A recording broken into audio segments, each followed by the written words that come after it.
Asking, after 14 years, it came out 14 years ago, this beautiful documentary, and now how you feel about it? Quando ho fatto il documentario 15 anni fa, volevo regalare al mondo della notte che avevo vissuto una fotografia di famiglia.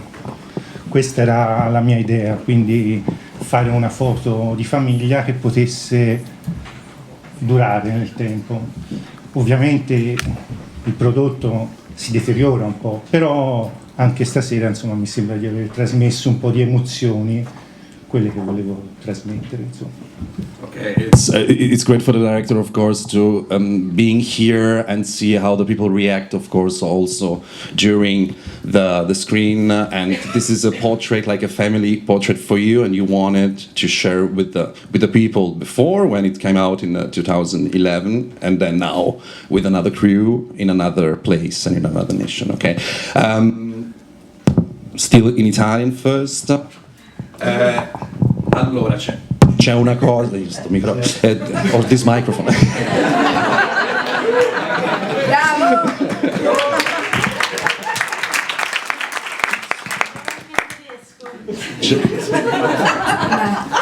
Dai, no,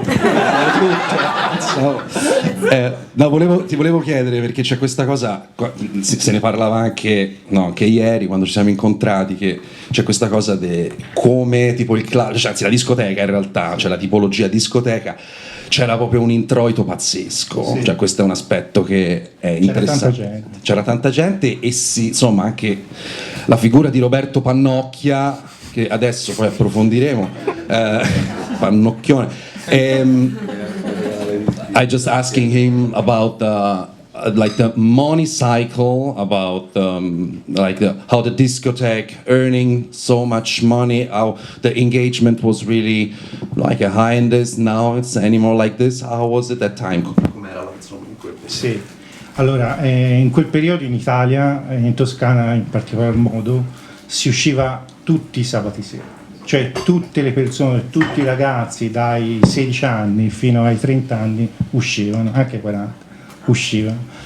Forse c'erano più soldi, si poteva spendere un po' di più, comunque si usciva, si andava in discoteca, si spendeva per la discoteca, per gli extra della discoteca, che ovviamente non erano gratis, e c'era un grande movimento comunque sia. E il periodo va dalla fine degli anni 80, insomma i primi 90 fino al 97, come dice Tognetti, è stato un periodo magico, dove di fatto si è rischiato, si è fatto cose al limite come avete visto, però sono andate anche sempre bene, e questo ha permesso al movimento di non essere ghettizzato, ok?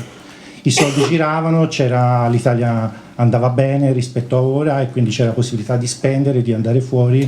Considerate un gestore di un locale, con solo una giornata di Capodanno si comprava un appartamento, cioè questo era quello che faceva.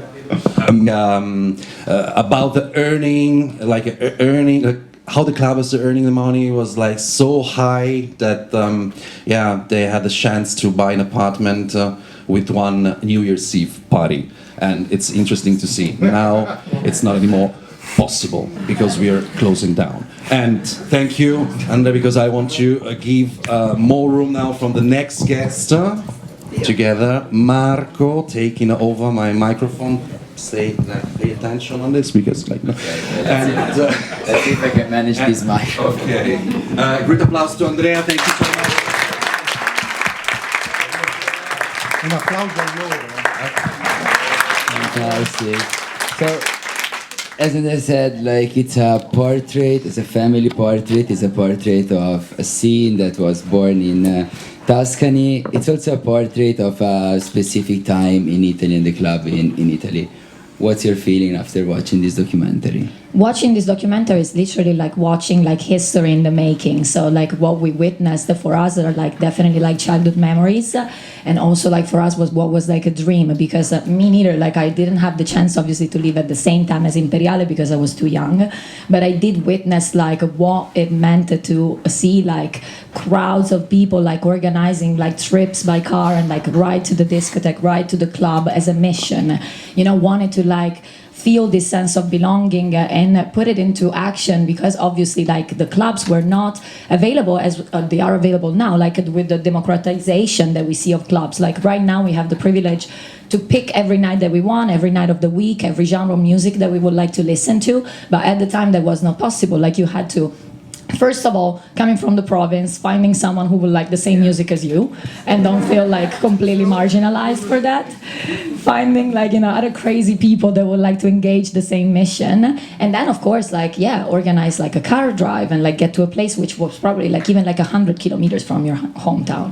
Yeah, exactly. Also, like, we both come from small villages. We don't come from the city. We live now in a city that offers many options, many opportunities, but we were witnessing these, you know, like these movements, you know. I have two sisters. They are like 10 years and 8 years older than me, so they probably lived that in first person. I remember just the flyers that they were bringing home. And I think that, yeah, this thing, like also that we see in this documentary, like people moving, and also the figures, no? Like the night is made by, it's like an ecosystem. There's Absolutely. the DJ, but there's the vocalists, there are the animatrici, which are not the cubiste, no? The performers, absolutely. It's all like, I think, like collected in the sense of community. Like the club experience is a sense of belonging, is a sense of community. And the community in Italy, like there's a word for like a specific like TV format, which is called the varietà, which was very popular like between the 60s and the 70s, the variety. Varietà, Raffaella Carrà, you know, in One Name Above All, you know, like incredible performers. The idea of the varietà was a format where like all the arts are collected in one. So there's like the graphics, there's the visual, there's like the acting, the drama, the singing, the sound, and that's the same in the kind of music experience that was proposed at the time, because there were like the vocalist. The vocalist is a storyteller. You saw Franchino, rest in peace, like an angel watching us. Franchino, but also Ricky Leroy, and like, you know, in 10 years, like just like the time span, like until the 2010, like with Diabolica generation, everyone who grew up like around Rome knows it, with like the figures of Henri Pass, Lou Bellucci. The vocalists are storytellers. Like imagine like in Robin Hood, like the figure of the rooster with the mandolin that like sings the story. It's the same thing to create the magic, and that's what also like leaves you with this feeling that like it's a night to remember forever, because like they are telling you what's happening in the night. It's like, let's start summing up. We have to cut a little bit. Giacomo, Ricardo. this is actually, you're witnessing right now. You are my witness, also like partner in crime in this. I look like I'm drunk, but I'm not drunk. Excited. I'm excited. Watching this movie together and living now like a past and the present, and the last days, the last period, you were really like hanging out, experiencing a lot of parties here Absolutely. in town, and yeah, with this absolute. And is that like a comparing past and present, giggling, or a Watergate, or I don't know, or Oxy that we were together? But yeah, how's the feeling? At least one was there. Yeah, just to name a few, you know. Yeah. No, How is it now? What do you think about you as a witness, more or less? Yeah, you know, like as a party goer. yeah, no, for sure. I think as Laura mentioned, there are many different elements that we have now that sometimes we take for granted. There are many elements that were there. I sometimes don't look at that too much with maybe nostalgia, or like thinking, oh, the past experiences were better, or they were just different. And I think for me the meaning of this documentary is exactly showing what people want to express themselves and take care of in their own environment. So Berlin is definitely a different scenario, and I don't think that far away from this, by the way, like doing parties of like 3 days, 78 hours, like we all know these things that happen in here. But I think the most exciting things that I see is combining current people sticking together with the right elements of a place, the rap music, and the people that really come together. And when these three elements are right, they work out very well. For sure, over the last months and years, we have always heard the issues coming with the autobahn or the rising in rent and so on and so forth. So maybe within the inner circle of Berlin things will change, but these won't necessarily, not allow others to get together in outskirts maybe of the city. And as you mentioned, like this party of the giggling label also was kind of far away in Schöneweide, and like it's not that far away, but it's a good ride. It's like a hidden, like I would it's say, not that it's not that much in the center, but it feels that if you want to really experience something, you get something, we will always find a way of doing it. Yeah, I think so. There's another thing that was mentioned from Laura and Marco. It was like this aspect that the movie tells really good, and this is the traveling for like the mission.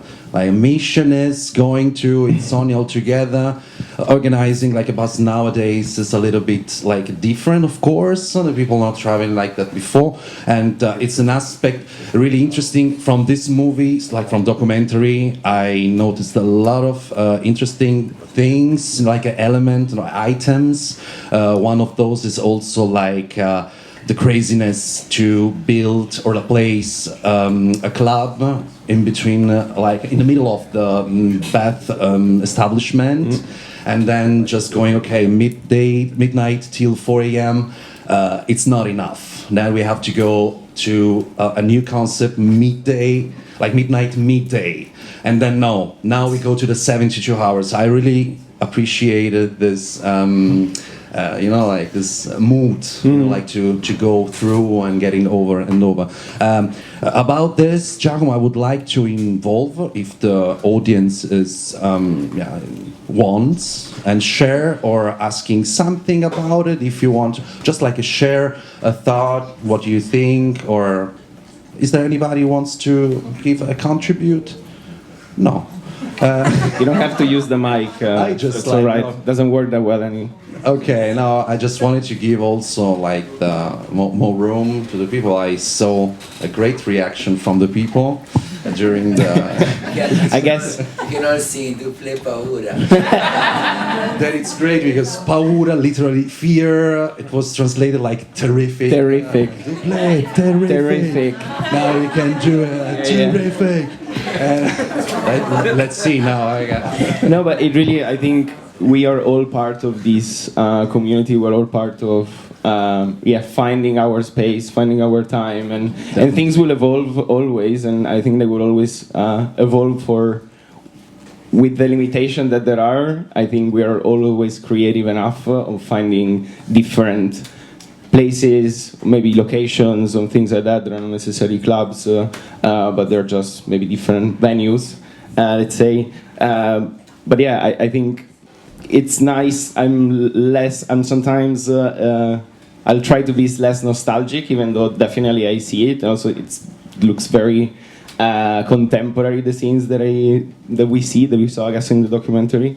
But also I look right now at ahead, and it's something that is stimulating to see how things will evolve in the near future, how the clubbing scene will evolve, how the travels will evolve. Will we go to whatever, Leipzig? I don't think so, but I think all these parts are, all these things, all these elements are always there, always part. They just evolve, and we are embracing them and making something creative and unique together. It is exactly what we are actually trying to do, like getting together. It's kind of our motto, today as well.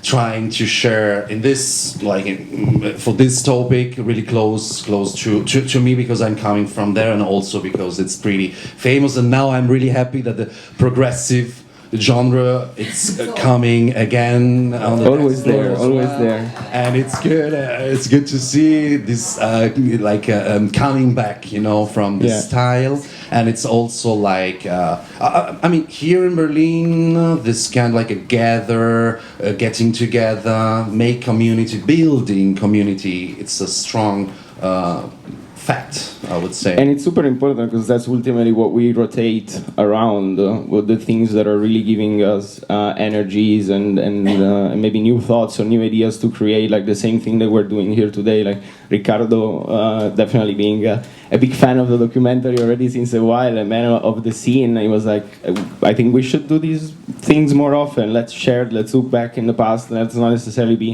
nostalgic about it. Let's see what was there and let's share it and talk it together. No, I think yeah, sorry, no, I just wanted to say it's not about the nostalgia, but more like documentary and sharing and enjoying and see how it was before, just to have like a compare on it. Exactly, and I think, as I said, they don't look far away from the reality that I would experience or that you all would experience in a club in Berlin, maybe in certain ways, maybe less phones, definitely. But yeah. I think we have to leave the room and also leave the audience. Couple paura. Thank you for coming. Thank you, RDL, Studio Herzberg, Ladenkino, everyone. That's great. Thank you.